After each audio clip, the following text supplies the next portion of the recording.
Magandang umaga mga katropa. Ayan. Ating tropa na bumisita rin sa atin na magpapagawa. Tropa, saan galing tropa? Kawit ako, tropa. Kawit. Ano naman ang problema ng... Medyo matigas yung manibela. May kalugyo na yung gulong. Sa Kingpin? Sa Kingpin. Okay. Sige. Galing Kasang Ate, oh. Wala pang 2 years pa lang nananakbo, tropa. Ayan na kagad. Bumigay na kagad ang Kingpin. Bumigay na. Yung gulong ko kinakain na sa ilalim. Hindi na parehas ang ano? Oblong na. Oblong na. Napakamahal ng gulong, tropa. Oo nga, mahal nga, tropa. 7,000 ang isa niyan. Tapos sirap ka pang magmaneho. Di, dali ko na lang kay tropa. Okay, sige, tropa. Expert dito yun eh. Nababasa ko, napapanood ko. Ay, salamat, tropa. Subok natin. Okay, salamat, tropa. Ito yun ang unit ng ating tropa. Ito ginagamit niya sa hanapbuhay, tropa. Minegosyo. Yan. Maganda ang kanya unit. Yan. Sige, tropa, ang natin ng ulo. Ang natin ng ulo, tropa. Yan. Ito yung ginagamit niya sa kanyang negosyo. Yan.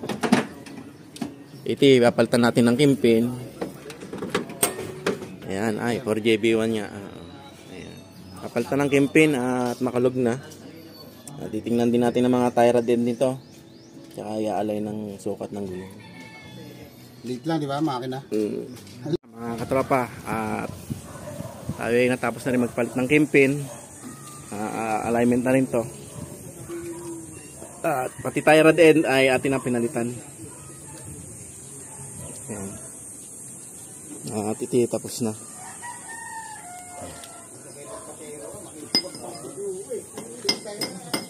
Ang kabilaan na yan at ibababa na ni Master.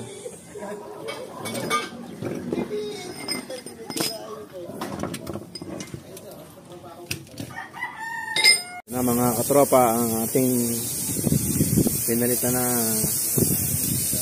Kingpin.